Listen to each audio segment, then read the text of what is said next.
সেনাপতি, মহারাজকে থামাও।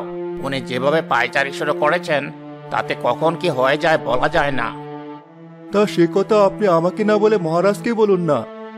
তুমি তো জানোই আমার কথা শুনলেই উনি কেমন গজগজ করে ওঠেন। তুমি একটু কিছু বলো না। কি বলবো বলুন তো? আর উনি পায়চারি করছে তাতে আপনার কি? আপনি চুপ করে দাঁড়িয়ে থাকুন না। আরে, আমার তো কিছু না, কিন্তু ওনার এমন পায়চারি করা দেখে আমার নিজেরই যে মাথা ঘুরছে। মনে হচ্ছে আমি মাথা ঘুরে পড়ে যাব। ঠিক আছে, দাঁড়ান বলছি। মহারাজ, আপনি একটু শান্ত হয়ে বসুন। এভাবে পায়চারি করতে থাকলে আপনি যে অসুস্থ হয়ে পড়বেন। সেই কখন থেকে আপনি পায়চারি করেই যাচ্ছেন। আমি শান্ত হয়ে বসতে পারছি না সেনাপতি। আমার যে বড্ড অস্থির লাগছে। ভেতরের খবর না জানা পর্যন্ত আমি শান্ত হতেই পারছি না। সেই কখন রানীকে নিয়ে কক্ষে ঢুকেছে, কিন্তু এখনো কোনো সাড়া শব্দ পাচ্ছি না। কি করে আমি শান্ত থাকবো বলো তো? যা হবে ভালোই হবে, আপনি অত চিন্তা করবেন না। তেমন কিছু হলে নিশ্চয়ই ভেতর থেকে খবর আসতো। আরে বুড়িমা, আপনি বেরিয়েছেন? ভেতরে কি অবস্থা? আমার যা আর তর্স হয়েছে না। বলুন, আমার রানী কেমন আছে? আমার সন্তান কেমন আছে? এত সময় লাগলো কেন? কোনো সমস্যা হয়েছে নাকি? মহারাজ, আপনি শান্ত হন। সবকিছু ঠিক আছে। রানীমা ভালো আছেন, আর আপনার সন্তানরাও ভালো আছে। সন্তানরা মানে কি বুড়িমা? আমি ঠিকই বলেছি মহারাজ। আপনার তিনটা রাজকন্যা জন্ম নিয়েছে, তাই তো এত দেরি হলো। বলছেন কি বুড়িমা? এত খুশি আমি কোথায় রাখবো? মন্ত্রী, সেনাপতি, শুনলে তোমরা? আমার তিনটে মেয়ে হয়েছে। আমি তো আপনাকে আগেই বলেছিলাম মহারাজ, উপরওয়ালা আপনাকে যখন দেবেন তখন কোল ভরে দেবেন। তুমি ঠিকই বলেছ মন্ত্রী। আপনাকে অনেক অভিনন্দন মহারাজ। বুড়িমা, এই নিন আপনার বকশিস। আপনার উপর আমি বড় খুশি হয়েছি। আর মন্ত্রী, সেনাপতি, তোমরা এখনই সারা রাজ্যে অনুষ্ঠানের আয়োজন করো। পুরো 1 মাস ধরে এই আয়োজন চলবে। রাজ্যের সবাই আনন্দ করবে। ঠিক আছে মহারাজ, আমরা সব আয়োজন করব। আপনি কোনো চিন্তা করবেন না। পুরো 1 মাস ধরে সেই উৎসব চলে। দেখতে দেখতে বেশ কয়েক বছর কেটে যায়। সাথে রাজার 3 কন্যাও বড় হয়ে যায়। পেছন পেছন ঘুরে ঘুরে তুই আমাকে অনেক জ্বালাচ্ছিস মীরা। এমন করতে থাকলে আমি কাজ করব কি করে? একটু ওদিকে গিয়ে খেলা কর। ঠিক আছে মা, আমি যাচ্ছি। মেয়েটাকে নিয়ে বড্ড জ্বালা হয়েছে। একা বাড়িতে রেখে আসারও সাহস পায় না, আবার দিয়ে এসেও কাজ করে শান্তি পায় না। গরিবের কপাল। এভাবেই সব মানিয়ে পেটের ভাত জোগাড় করতে হবে।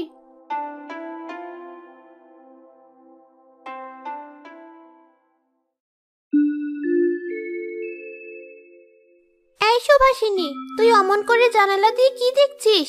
আয়, আমাদের সাথে পুতুল দিয়ে খেলা কর। না, আমার পুতুল দিয়ে খেলতে ভালো লাগে না। চলো আমরা বাগানে যাই আর ফুল পাখিদের সাথে খেলা করি। তুই এসব কি বলছিস? আমরা রাজকন্যা, আমাদের বাবা এই রাজ্যের রাজা, আর আমরা কিনা গিয়ে গরিবদের মতো বাগানে মাটিতে খেলবো? পাগল হয়ে গেছি ও। এই মেয়ে, ওখানে দাঁড়িয়ে কি দেখছিস? কি করছো তোমরা? আমাকে একটু তোমাদের সাথে খেলায় নিবি? না না, আমরা তোর সাথে খেলবো না।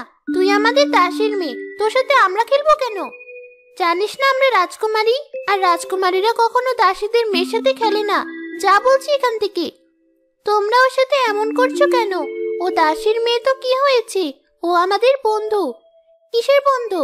শোন, কোনো দাসীর মেয়ে আমাদের বন্ধু হতে পারে না। এই, চলে যা বলছি এখান থেকে। ওদের কথাই তুমি মন খারাপ করো না। এসো, আমরা বাগানে যাই, আমি তোমার সাথে খেলবো। তুমি অনেক ভালো। মা বাবাকে বলে দেবো দাসীদের মেয়েদের সাথে খেলা করে। হ্যাঁ, তারপর খুব বকা শোনাবো। আমার লক্ষ্মী সোনারা, কি করছো তোমরা? আর সুবাসিনী কোথায়? ওকে দেখতে পাচ্ছি না কেন?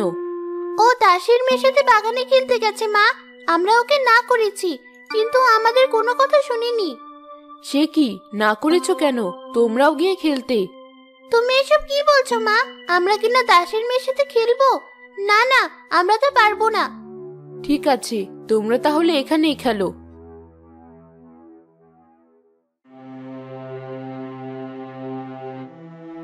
রানী, কি এত ভাবছো? যত দিন যাচ্ছে তত বেশি আমার 3 মেয়ের মধ্যে পার্থক্য ফুটে উঠছে। সুকন্যা আর সুলতার স্বভাব আলাদা হলেও কিছু মিল আছে, কিন্তু সুবাসিনী ওদের থেকে অনেক আলাদা। ও সব মানুষকে সমান চোখে দেখে, কাউকে ছোট করে না। আমিও সেটা খেয়াল করেছি। একজন রাজকুমারীর এমনই হওয়া উচিত। তুমি ওদের বাধা দিও না। ওদের আসল স্বভাব আমাকে জানতে হবে, না হলে যে আমার এই রাজ্য ভুল মানুষের হাতে পড়বে আর আমার প্রজারা কষ্ট পাবে। আপনি এসব নিয়ে চিন্তা করবেন না মহারাজ, আমি ওদের সব খেয়াল রাখবো।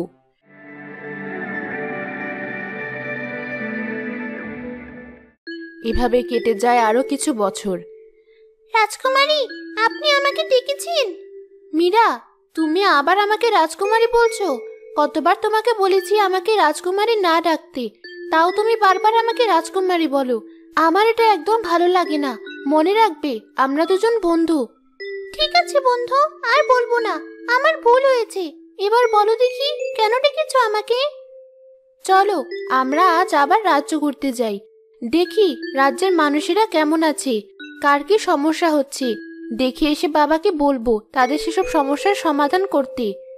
আচ্ছা সুবাসিনী, প্রাসাদে তো কত মানুষ আছে, তুমি চাইলে তো তাদের দিয়ে এই খবর নিতে পারো। তা না করে তুমি নিজে কষ্ট করে রাজ্যে হাঁটো কেন? মানুষের কষ্ট নিজে না দেখলে কি তার গভীরতা বোঝা যায়? তাছাড়া কে কতটা সত্যি কথা বলবে সেটাও তো নিশ্চিত না। আমি নিজেই যাই। তোমার যদি আমার সাথে যেতে অসুবিধা থাকে তবে তুমি না যেতে পারো, আমি তোমাকে জোর করব না। তুমি এসব কি বলছো? আসলে রোদে তোমার হাঁটতে কষ্ট হয় বলে আমি বলেছি। তুমি কিছু মনে করো না। তুমি আমাকে দাসী না বানিয়ে তোমার বন্ধু বানিয়েছো। আমি না গিয়ে পারি? চলো আমরা তাহলে যাই। কিরে মা, এই সময় কোথায় চললি আবার? আজ তো তোদের জন্য বিদেশি সব জিনিস আনা হয়েছে। তুই তোর জিনিসগুলো গুছিয়ে না নিয়ে কোথায় যাচ্ছিস? বাবা, আমি একটু রাজ্য ঘুরে দেখতে যাচ্ছি। আমার ওসবের দরকার নেই। বোনরা নিয়ে যাবা যে আমি তাই নিব। এখন আমি আসি, আমার দেরি হয়ে যাচ্ছে। ঠিক আছে, যা। দেখলে রানী, ওর মন মানসিকতা সবার থেকে আলাদা। ওর তো নিজের প্রতি তেমন কোনো খেয়ালও নেই। তুমি গিয়ে ওর জন্য কিছু জিনিস আলাদা করে রেখে দাও, না হলে ওর বোনেরা ওর জন্য কিছুই বাকি রাখবে না। সে তুমি ঠিকই বলেছ, আমি এখনই যাচ্ছি। কি রে সুলতা, আমরা তো এখানে আছি, কিন্তু সে কোথায়? তাকে যে দেখতে পাচ্ছি না। কার কথা বলছো তুমি? কার কথা আবার? আমাদের বাবা মায়ের আদরের মেয়ের কথা বলছি। সে কি আর এসব রাজকীয় জিনিসের আশেপাশে থাকবে? সে গিয়ে দাসীদের পাশে রয়েছে, তাদের সাথে দাসীদের কাজ করছে। হি হি হি হি, তা ঠিক বলেছিস। কি ব্যাপার, কি নিয়ে তো হাসাহাসি করছো? নিশ্চয়ই সবকিছু খুব পছন্দ হয়েছে। হ্যাঁ মা, খুব পছন্দ হয়েছে। কিন্তু এই সময় তুমি এখানে? সুবাসিনী তো নেই, তাই ওর জন্য আমি কিছু জামা পছন্দ করতে এসেছি। এমনিতেও নিজের জন্য ভালো জিনিসও পছন্দ করে না, তাই ভাবলাম আমি কিছু ওর জন্য পছন্দ করে রাখি। এই তো, এই জামাটা তো ওকে খুব সুন্দর মানাবে, এটা ওর জন্য রেখে দেই। না মা, এটা দিতে পারবো না। এটা আমি পছন্দ করে রেখেছি, এটা আমার। এই তো বললে তোমাদের পছন্দ করে নেওয়া হয়ে গেছে, এখন আবার এ কথা বলছো কেন? হ্যাঁ হয়েছে, ওটাও আমি পছন্দ করে ওখানে রেখেছি। ওটা আমি দিতে পারবো না। তুমি ওর জন্য অন্য কোনো জিনিস পছন্দ করো। না, তোমরা অনেক জিনিস নিয়েছো। আমি যখন ওর জন্য এটা পছন্দ করেছি তাহলে এটা ওরই, তোমরা এটা নিতে পারবে না। এমনিতেও ও তোমাদের থেকে কম জিনিস নেয়।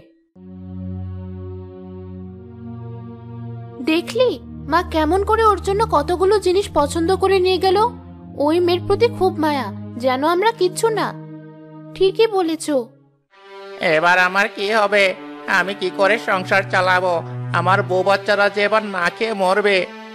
মীরা, তুমি কি কারো কান্নার শব্দ শুনতে পাচ্ছ? হ্যাঁ, ওই তো ওখানে ওই লোকটা কাঁদছে। চলো গিয়ে দেখি ওনার কি হয়েছে। কি হয়েছে আপনার? এভাবে কাঁদছেন কেন? দেখুন রাজকুমারী, আমার গরুটা হঠাৎ রাস্তার মাঝে এসে মরে গেল। এই গরুর গাড়ি ছাড়া সংসার চালানোর মতো আমার আর কিছুই নেই। এবার আমাদের না খেয়ে মরতে হবে। না খেয়ে মরতে হবে কেন?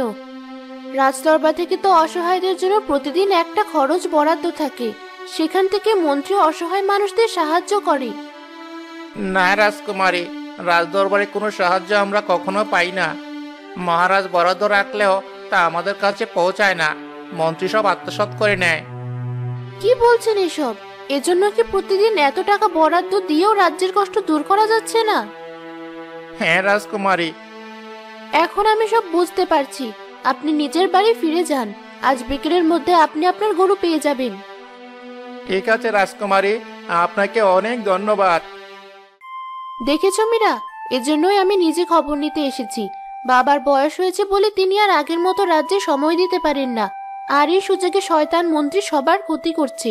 এবার তার দিন শেষ হওয়ার পালা। এবার কি তাহলে আমরা রাজপ্রাসাদে ফিরে যাব? না না, এখন আমরা মাঠের জমি দেখতে যাব, দেখি কৃষকদের কি অবস্থা। ঠিক আছে, চলুন। কি ভাই, জমিতে কাজ না করে এমন মুখ ভার করে বসে কি ভাবছো? কি আর করবো ভাই, জমি চাষ করতে আর ইচ্ছে করছে না। এত কষ্ট করে জমি চাষ করে কি হবে? যা চাষ করে উপার্জন করব তার বেশিরভাগটাই তো কর হিসাবে দিতে হবে। সে তুমি ঠিকই বলেছো ভাই, রাজা কি বুঝে হঠাৎ এমন কর বাড়িয়ে দিচ্ছে কিছুই বুঝতে পারছি না। খুব অভাবে দিন পার করতে হচ্ছে। বাপের ভিটা বাড়িটা আছে বলে এখন এই রাজ্যে আমি পড়ে আছি, না হলে কবেই চলে যেতাম। বাপের ভিটা বাড়ির মায়া ত্যাগ করতে পারি না, তাই বউ ছেলে মেয়ে নিয়ে কষ্ট করে এখনো এখানে পড়ে আছি। কিন্তু এভাবে মনে হয় না আর বেশি দিন থাকতে পারবো। কি হয়েছে? কিসের এত দুঃখ আপনাদের? আমাকে বলুন। রাজকুমারী, আপনাদের মন্ত্রী কিছুদিন পর পর কর বাড়িয়ে দিচ্ছে। এদিকে আমাদের উপার্জনের পথ বাড়ছে না। কর দিতে দিতে আমরা নিঃস্ব হয়ে যাচ্ছি। আমরা 3 বেলা খেতে পর্যন্ত পারছি না। কিন্তু প্রাসাদ থেকে তো 2 বছরের মধ্যে কোনো কর বাড়ানো হয়নি। এমনকি অসহায় মানুষদের কর মাফ এবং কমিয়ে দেওয়ার কথা বলা হয়েছে। ঠিক আছে, আমি দেখছি বিষয়টা, আপনারা চিন্তা করবেন না। মীরা, প্রাসাদে চলো। ছোট্ট রাজকুমারী গেছেন রাজ্য পরিদর্শনে। আমার মনটা কেমন খসখস করছে। আবার আমার কোনো বিপদ হবে না তো? মহারাজকে জিজ্ঞাসা করি কখন আসবেন তিনি। বলছি মহারাজ, ছোট রাজকুমারী অনেকক্ষণ হলো বেরিয়েছেন, কখন আসবেন তিনি? আমার মনে হয় ওনাকে আপনার ডেকে পাঠানো উচিত। দিনকাল ভালো না, প্রহরী ছাড়া রাজকুমারীর এমন ঘোরাঘুরি করা ঠিক নয়। তা ঠিক বলেছো।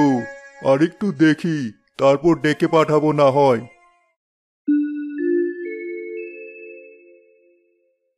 ওই তো চলে এসেছে। কিরে মা, গোরা হলো? কেমন দেখতেন বলুন? নিশ্চয় খুব সুন্দর। আমি কিন্তু রাজ্য একেবারে আমার মনের মতো করে সাজিয়ে রেখেছি। বলুন মহারাজকে। সেনাপতি, একটি গরু নিয়ে মীরার সাথে যান, একজন অসহায় মানুষকে দিয়ে আসুন। ঠিক আছে রাজকুমারী। বাবা, আমি আপনার সাথে কিছু কথা বলতে চাই। রাজ্যের বিষয় নিয়ে আপনার সাথে আমার কথা আছে। বলেন রাজকুমারী, আমরাও একটু শুনি, সেভাবে আমরাও কাজ করব। কথার মাঝে কথা বলাটা আমার একদম পছন্দ না মন্ত্রী মশাই। আর আপনি ভুলে যান, আপনি একজন মন্ত্রী আর আমি রাজকুমারী। আমি আমার বাবার সাথে কথা বলছি, তার মধ্যে আপনি কথা বলতে পারেন না। আমার ভুল হয়ে গেছে। বাবা, আপনার সাথে আমার একান্তে কথা আছে। তা বেশ তো, আজকের মতো রাজসভা এখানেই শেষ। আপনারা আসুন। কি হলো বিষয়টা? রাজকুমারী রাজ্য ঘুরে এসে মহারাজের সাথে একা কি কথা বলবেন? উনি কি কিছু টের পেয়েছেন? ধর, কিসব ভাবছি আমি। জানলেই বা কি, মহারাজের যে অবস্থা, কি করবেন উনি? আর রাজকুমারী মেয়ে মানুষ, সে আমার কিছুই করতে পারবে না। রাজকুমার হলে আলাদা বিষয় ছিল। সবাই চলে গেছে, বল মা, কি বলবি?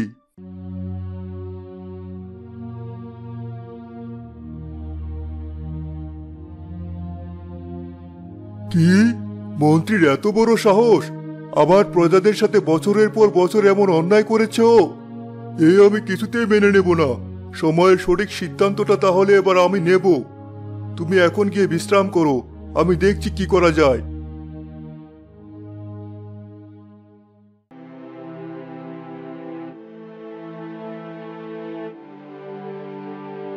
মহারাজ, আপনি এমন অস্থির হয়ে আছেন কেন? কি হয়েছে আপনার? একটু স্থির হয়ে বসুন। আপনাকে এমন অস্থির হয়ে থাকতে দেখতে আমার ভালো লাগছে না। রানী, কাল একটা ব্যবস্থা করার আগ পর্যন্ত আমি স্থির হতে পারছি না। কি হয়েছে আর আপনি কি করতে চাচ্ছেন? মন্ত্রী এতদিন রাজ্যের মানুষকে অনেক কষ্ট দিয়েছে রানী। আমাকে বলেছে রাজ্যে সব ঠিক আছে, কিন্তু আসলে কিছুই ঠিক ছিল না। কাল তুমি আমাদের 3 রাজকন্যাকে রাজসভায় নিয়ে আসবে। আমি একটা সিদ্ধান্ত নেব। আমার বয়স হয়ে গেছে, এখনো যদি একটা ব্যবস্থা করতে না পারি তবে আমাদের এই রাজত্ব আর টিকে থাকবে না। ঠিক আছে, আমি তাই করব, আপনি কোনো চিন্তা করবেন না।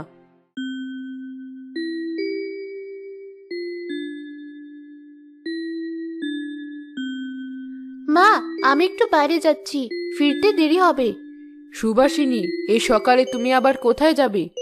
রাজ্যের এখনো অনেক কিছু আমার জানা বাকি আছে মা, আমি সেগুলোই জানতে চাচ্ছি। কিন্তু আজ আর কোথাও যাওয়া হবে না। তোমরা 3 বোন তৈরি হয়ে আমার সাথে রাজসভায় যাবে, এটা তোমার বাবার হুকুম। কথা না বাড়িয়ে 3 জনই এখন তৈরি হয়ে নাও, আমি অপেক্ষা করছি। ঠিক হয়েছে, খুব বাড়াবাড়ি। বাবা মা ওকে আমাদের থেকে একটু বেশি আদর করে বলে এমন ভাব দেখায় যেন মাথা কিনে নিয়েছে। চল, আমরা তৈরি হয়ে নেই।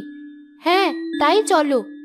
মা তো কখনো আমার সাথে এভাবে কথা বলে না, আজ হঠাৎ কি এমন হলো? যাই হোক, তৈরি হয়ে নেই। সেনাপতি, সবাই উপস্থিত হয়েছে?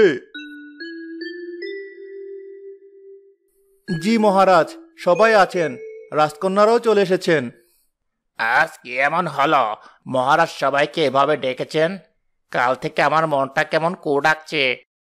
সবাই নিজের আসন গ্রহণ করুন, আমি সবার উদ্দেশ্যে কিছু কথা বলবো।